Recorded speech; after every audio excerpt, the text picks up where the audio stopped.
আমাদের রাজ্যের ভোট অন্য রাজ্যের ভোটের থেকে আলাদা।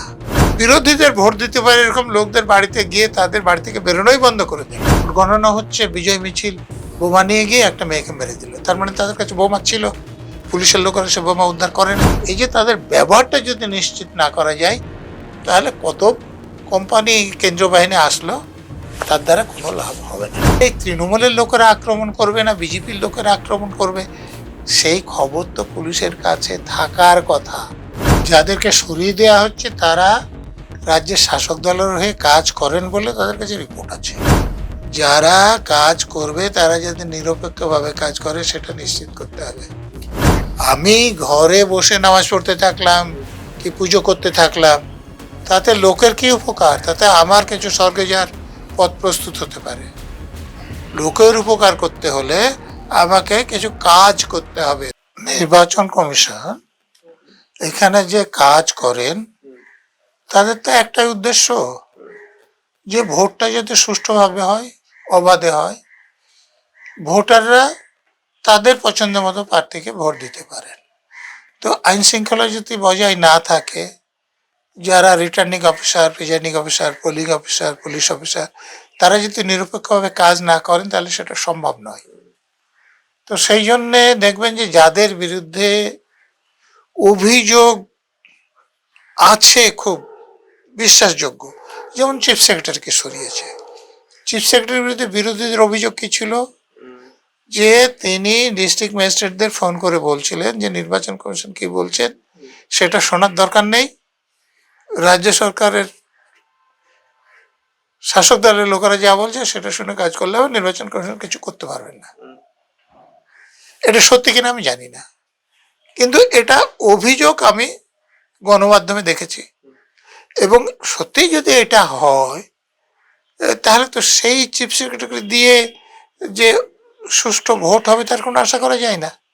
স্বাভাবিকভাবে নির্বাচন কমিশন তাকে সরিয়েছেন, কিন্তু তার জায়গায় যাকে এনেছেন তিনি যদি এই নিরপেক্ষভাবে ভোট, অবাধে ভোট করার জন্য কাজ করেন তাহলে ঠিক আছে, এবং তিনি কতটা করাতে পারবেন তার উপর নির্ভর করবে তারা যেটা চাইছেন সেটা হবে কিনা। কারণ আমাদের রাজ্যের ভোট অন্য রাজ্যের ভোটের থেকে আলাদা। এখানে বুথে বুথে রাজ্যের শাসক দলের গুন্ডা বদমাশরা আছেন, এবং ভোটের দিন তারা বিরোধীদের ভোট দিতে পারে এরকম লোকদের বাড়িতে গিয়ে তাদের বাড়ি থেকে বেরোনোই বন্ধ করে দেন। কেউ বাড়ি থেকে বেরোয় এসে লাইনে দাঁড়ালে সেখানেও তাদের উপর বোমা মারেন, গুলি করেন। তারপরেও যদি কেউ বুথে ঢোকেন তো তাহলে বুথের মধ্যে থাকা যে অস্ত্রধারী গুন্ডা সে হাতে কালি লাগানোর সঙ্গে সঙ্গে ভোটটা গুন্ডাদের পছন্দ মতো প্রার্থীকে দিয়ে দেন, ভোটারের পছন্দ মতো প্রার্থীকে দেওয়া যায় না। তো এই যে ব্যবস্থা, এটাকে যদি বন্ধ করতে হয়, যে ভোটার ভোট দিতে আসতে পারবে এবং নিজের পছন্দ মতো প্রার্থীকে ভোট দিতে পারবে, তাহলে কিন্তু আপনাকে শুধু এই চিফ সেক্রেটারি, ডিজি বা সিপি পরিবর্তন করা হবে না। সেখানে আপনাকে যে রিটার্নিং অফিসার থেকে শুরু করে presiding officer, polling officer, police officer যাদের আপনি দায়িত্ব দিচ্ছেন তারা যাতে নিরপেক্ষভাবে কাজ করে তার ব্যবস্থা করতে হবে। যদি না করেন তাহলে এই চিফ সেক্রেটারি বা ডিজিকে সরিয়ে কোনো লাভ হবে না। আমি বলছি যে যে উদ্দেশ্যে বদল করা সেটা সম্পূর্ণ হবে না। নির্বাচন আমি উদাহরণ দিচ্ছি, এই যে ভোটার তালিকা সংশোধনের কাজ হলো, এখানে সিও করার জন্য রাজ্য সরকারের যে নামগুলো পাঠিয়েছেন সেখান থেকে পছন্দ মতো একজন লোকই তারা সিও করেছিলেন, এবং যারা এই তালিকা সংশোধনের কাজ করছিলেন তারা তো নির্বাচন কমিশনের কাছে ডেপুটেশনে আছেন, কিন্তু তারপরে কি তালিকা সংশোধনের কাজ শান্তিপূর্ণভাবে করা গিয়েছে? করা যায়নি। ধরুন এই যে 2023 সালের পঞ্চায়েতের ভোট হয়েছে, আমার শেষের শুরু বইয়ে দেখবেন যে আমি 64 জন লোকের তালিকা দিয়েছি কোন পার্টির কবে কোথায় কিভাবে নিহত হয়েছে। তো তাহলে এই 26 সালের ভোটে তার থেকে আলাদা কিছু হবে? আপনি বলবেন যে এটা তো রাজ্যের নির্বাচন কমিশন দেখেছিল, কেন্দ্রীয় নির্বাচন কমিশন তো কালীগঞ্জের ভোটটা দেখেছিল, তো একটা কেন্দ্রে ভোট হলো, তাতে তো নিহত না হলো না। তো তাহলে এখানে 294 কেন্দ্রে ভোট হবে। একটা কেন্দ্রে যারা ভোট শান্তিপূর্ণভাবে করাতে পারে না, 294টা কেন্দ্রে ভোট শান্তিপূর্ণভাবে করাতে পারবে? প্রথম দফায় তো 152টা কেন্দ্রে, দ্বিতীয় দফায় 142টা কেন্দ্রে ভোট হচ্ছে। তাহলে সেটা করানো তো, একটা কেন্দ্রে ভোট করানো থেকে শক্ত। তো সেটা যদি করাতে হয় তাহলে নির্বাচন কমিশনারকে কিন্তু শুধুমাত্র ওই চিফ সেক্রেটারি এবং ডিজিকে, সিপিকে পরিবর্তন করা হবে না, আরো বেশি হোমওয়ার্ক করতে হবে। আরো নির্দিষ্টভাবে একদম বুথ লেভেল পর্যন্ত যাদেরকে নিযুক্ত করবেন তারা যাতে নিরপেক্ষভাবে কাজ করে, এবং পুলিশ যাতে ভোটারদের নিরাপত্তা দিতে পারে সেটা নিশ্চিত করতে হবে, নাহলে অবাধ সুষ্ঠু ভোট হবে না। এখন সিপি কে বদল করলে অধীনে যারা আছে তাদেরকে তারা কাজ করতে বলবেন। ডিজি বদল করলে যদি সঠিক লোককে তারা ডিজি পদে বসান, তাদের নিচের লোকদের তারা কাজ করতে বলবেন। কিন্তু আমি বলছি এখানে শাসক দলের এতদিন ধরে প্রশাসনকে দলদাসে পরিণত করার ফলে, ধরুন একটা ব্লকের যে লোকেরা, সেখানে যে থানার ওসি আছেন, তিনি ডিজির নির্দেশের থেকে লোকাল শাসক দলের নেতাদের নির্দেশ বেশিভাবে মেনে চলেন। জেলার যিনি এসপি আছেন তিনি ডিজির নির্দেশের থেকে জেলার নেতাদের নির্দেশ বেশি মেনে চলেন। তো একদম ডিজির নির্দেশ যাতে জেলা স্তরে, ব্লক স্তরে থেকে আরম্ভ করে বুথ স্তরে মেনে চলার অবস্থা হয়, সেটা যদি আপনি করতে পারেন তবেই সম্ভব হবে, না হলে তাতে কোনো লাভ হবে না। তারা যাতে নিরপেক্ষভাবে কাজ করতে পারে, যদি তারা করেন ঠিক আছে, যদি তারা করতে না চান বা করবেন না এরকম মনে হয়, তাহলে নির্বাচন কমিশন তো কেউ বলেনি যে এই রাজ্যের পুলিশ অফিসার দিয়ে কাজ করাতে হবে বা এই রাজ্যের অফিসারদের প্রিজাইডিং অফিসার, পোলিং অফিসার করতে হবে। তিনি যিনি নিরপেক্ষভাবে কাজ করবেন তাকে নিযুক্ত করুন। সেগুলো যদি করেন তাহলেই অবাধে বা সুষ্ঠুভাবে ভোট হতে পারে, নাহলে হবে না। দেখুন, দফা বেশি করা এবং কম করার সুবিধা অসুবিধা দুই আছে। গুন্ডা বদমাশরা যখন নিজেরা ভোট করে, আপনি যদি দফা বেশি করেন, দার্জিলিং এ একজন ভোট করলো, তারপরে সে মালদায় করবে, তারপরে সে কলকাতায় করবে, তারপরে হাওড়া হুগলিতে যাবে। অতএব একই লোক অনেক জায়গায় ভোটে রেগিং করতে পারবে দফা বেশি হলে। তেমনি আপনি যে বাহিনীর লোকেদের কথা, যে বাহিনীকে আপনি দার্জিলিং ব্যবহার করলেন তাকে মালদা ব্যবহার করতে পারবেন, আবার হাওড়া হুগলিতে ব্যবহার করতে পারবেন। অতএব সুবিধা আছে, অসুবিধা দুই আছে, শুধুমাত্র সুবিধা বা অসুবিধা নেই। প্রশাসনিক সহযোগিতা একটা কেন্দ্রে ভোট করালেও দরকার। আমি তো কালীগঞ্জের কথা আপনাকে বললাম, তো সেখানে তো তারা পারেনি। ভোট গণনা হচ্ছে, বিজয় মিছিল বোমা নিয়ে গিয়ে একটা মেয়েকে মেরে দিল, তার মানে তাদের কাছে বোমা ছিল, পুলিশের লোকেরা সে বোমা উদ্ধার করেনি।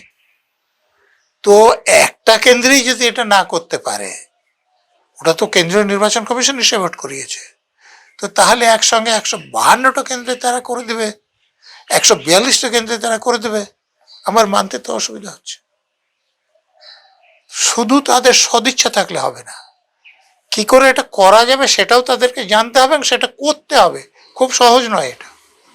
এখন বাহিনী শুধু তো কেন্দ্রীয় বাহিনীর কথা না, আপনাদের এটা তো অজানা থাকার কথা নয় যে রাজ্যেরও 11টা স্টেট আর্ম পুলিশ ব্যাটালিয়ন আছে, 3টে ইস্টার্ন ফ্রন্টের রাইফেলস ব্যাটালিয়ন আছে। কলকাতায় কলকাতা পুলিশের আর্ম পুলিশ ব্যাটালিয়ন 8টা আছে। তার মানে আপনার 11টা, 14টা, 8টা, 22টা, এক একটা ব্যাটালিয়ন মানে 1000 লোক।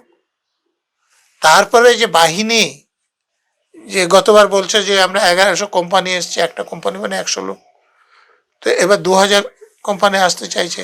কিন্তু আমি বলছি 2 কোটি কোম্পানিও যদি আসে তাহলে কোনো ফলপ্রসূ হবে না যদি না তাদেরকে এমন লোকের অধীনে রাখা যায় যিনি নিরপেক্ষভাবে কাজ করবেন না, তাদেরকে ব্যবহার করবে। আমি উদাহরণ দিচ্ছি, গতবার আমি দেখেছি গণমাধ্যমে, এই ধরুন ভাঙড়েও দেখেছি, ঘাটালেও দেখেছি, যে আমাদের দেশের আইন অনুসারে প্রার্থী যে কোনো বুথে ঢুকতে পারে যে আইন অনুসারে ভোট হচ্ছে কিনা দেখার জন্য। তো এখানে যখন বুথে ঢুকতে গেছে দেখছি রাস্তায় যে শাসক দলের গুন্ডাবাজ তাকে আটকে দিয়েছে। তো যারা সেখানে ডিউটিতে ছিল, প্রথমত সেরকম জমায়েত করার কথা না, সেটা আটকায়নি। তো কেন্দ্রীয় বাহিনীর লোক দূরে দাঁড়িয়ে আছে, তাদেরকেও ব্যবহার করেনি। অত কেন্দ্রীয় বাহিনী ওখানে না থাকলে যা হতো, কেন্দ্রীয় বাহিনী থাকলেও তাই হয়েছে। তো এখানে কেন্দ্রীয় বাহিনী এসে ভর্তি করে এরকম একই হবে, যদি না তাদেরকে কাজ করিয়ে নেওয়া যায়। আমাদের এখানে নির্বাচন কমিশন সমেত এখানে যারা ভোটের কাজ করেন তার অনেকেই ধারণাটা নেই। আমি একটা ধারণা দিয়ে আপনাকে বোঝানোর চেষ্টা করছি। বেলডাঙ্গায় ঝাড়খণ্ডে একজন পরিযায়ী শ্রমিকের মৃত্যু নিয়ে পরবর্তীকালে দেখা গিয়েছে সেটা হত্যা ছিল না, কিন্তু হত্যা বলে রেল রাস্তা অবরোধ করা হয়েছিল। তো এটা অবরোধটা হটানোর দায়িত্ব কার? স্থানীয় থানার যে পুলিশ, তার উপরে যারা সাব ডিভিশনাল লেভেলের অফিসার বা ডিস্ট্রিক্ট লেভেলের অফিসার আছেন, এসপি আছেন, ডিএম আছেন সাব ডিভিশনে, এসডিপিও বা ডিএসপি আছেন, এসডিও আছেন, তারা এসে বললেন যে অবরোধ তুলে নাও। তারা যদি তুলে নিল তাহলে মিটে গেল। যদি না তারা না তোলে তাহলে তো বল প্রয়োগ করতে হবে। এবং তখন থানার অধীনে যে পুলিশ আছে তাদের বল যদি তাদের সরানোর জন্য যথেষ্ট না হয়, তখন কি করতে হবে? ওই স্টেট আর্ম পুলিশ বা ইস্টার্ন ফ্রন্টিয়ার রাইফেলস বা কলকাতা আর্ম পুলিশ, এদেরকে সেখানে তো নিয়ে যেতে হবে। এরা গিয়ে কি করে, হটানো হবে কি না সে সিদ্ধান্ত নেয় না। যদি যারা ওখানে প্রশাসন আছেন, সে ম্যাজিস্ট্রেট বলুন, সিনিয়র পুলিশ অফিসার বলুন, তিনি বলেন যে এদেরকে হটিয়ে দিতে, আপনারা হটান, তবে তো তারা হটাতে পারবে। কিন্তু তাদেরকে যদি নাই বলা হয় যে আপনি এদেরকে তুলে দিন, হটিয়ে দিন, তাহলে তারা কিছু করতে পারবে? তো কেন্দ্রীয় বাহিনী এখানে আসে, এরকম যে লোকদের অধীনে রাখা হয় তারা তাদেরকে কাজে লাগান না সঠিকভাবে, ফলে তারা থাকেন, তাদের সামনে বেআইনি কাজ হয়, তাদের সামনে ভোটে রিগিং হয়, কেন্দ্রীয় বাহিনী থেকে কোনো লাভ হয় না। অতএব এই যে তাদের ব্যবহারটা যদি নিশ্চিত না করা যায়, তাহলে কত কোম্পানি কেন্দ্রীয় বাহিনী আসলো, তার দ্বারা কোনো লাভ হবে না। আগে কি আইন ছিল যে কেন্দ্রীয় বাহিনী যারা আসবে লোকের কাছে নিতে পারবে, খেতে পারবে? কোনোদিনই আইন ছিল না। নির্বাচন কমিশন আইন করলো সেটা বড় ব্যাপার না। নির্বাচন কমিশনের এমন কোনো স্ট্রাকচার আছে যে তারা খাবার টাবার দিতে পারবে? ওই স্থানীয় প্রশাসনের সাহায্যে যা করার করতে হবে। সেই তো ডিস্ট্রিক্ট ম্যাজিস্ট্রেটকে বলতে হবে, এসডিওকে বলতে হবে, বিডিওকে বলতে হবে, বা থানার ওসিকে বলতে হবে, জেলার এসপিকে বলতে হবে তো। তো তারা যদি ঠিকভাবে কাজ না করে, তারা যদি তাদেরকে ঠিকমতো কাজ না করায়, তাহলে কি হবে? আমি তো সেই কথাটাই বলতে চাইছি, কেন্দ্রীয় থেকে কোনো লাভ হয়েছে কি? আর একটা কথা বলতে চাইছি, বিজেপি প্রথমে আক্রমণ করেছিল না তৃণমূল প্রথমে আক্রমণ করেছিল না, আমি সেই বিতর্কে যেতে চাইছি না। যে কোনো এক পক্ষ আগে করেছিল, তারপর ঝামেলা হয়েছে। আমি বলছি পুলিশে তো শুধু ইউনিফর্ম পরা পুলিশ থাকে না, ইন্টেলিজেন্স ব্রাঞ্চের পুলিশ থাকে, কলকাতা পুলিশের স্পেশাল ব্রাঞ্চের, প্রতিটা থানায় তাদের পোস্টিং থাকে, তাদের কাজ তো খবর সংগ্রহ করা। তাহলে তৃণমূলের লোকেরা আক্রমণ করবে না বিজেপির লোকেরা আক্রমণ করবে, সেই খবর তো পুলিশের কাছে থাকার কথা। তারা যদি কাজ করেন তাহলে আমি ধরে নেব তাদের কাছে খবরটা ছিল। তো সেই খবরটা যখন ছিল, সেটাকে বন্ধ করার জন্য পুলিশ ব্যবস্থা নিতে পারেনি কেন? আমি আবারও বলছি যে আমি বিজেপি প্রথমে আক্রমণ করেছে না তৃণমূল প্রথমে আক্রমণ করেছে সে প্রশ্নেই যাচ্ছি না। যেই করুক, পুলিশ এটা আটকাতে পারেনি কেন? সেটা তো পুলিশের ব্যর্থতা। সে দায়িত্ব পুলিশ মন্ত্রীকে নিতে হবে, পুলিশের কমিশনারকে নিতে হবে, পুলিশের ডিসিকে নিতে হবে, পুলিশের ওসিকে নিতে হবে। কথায় তো স্পেশাল ব্রাঞ্চ, তো স্পেশাল ব্রাঞ্চ রিপোর্ট দিয়েছিল না, এটা আপনি যদি বলতে পারেন তাদের ব্যর্থতা বলতে পারেন। কিন্তু তারা রিপোর্ট দিয়েছিল, কিন্তু থানার লোক কাজ করেনি একটা দলকে সুবিধা করার জন্য, তাহলে কার ব্যর্থতা? অতএব আপনি না জেনে বলতে পারবেন না যেটা গোয়েন্দা ব্যর্থতা। যাদেরকে সরিয়ে দেওয়া হচ্ছে তারা রাজ্যের শাসক দলের হয়ে কাজ করেন বলে তাদের কাছে রিপোর্ট আছে, কিন্তু যাদেরকে বসাচ্ছেন তারাও রাজ্যের শাসক দলের হয়ে কাজ করেন না, এরকম রিপোর্ট কি আছে?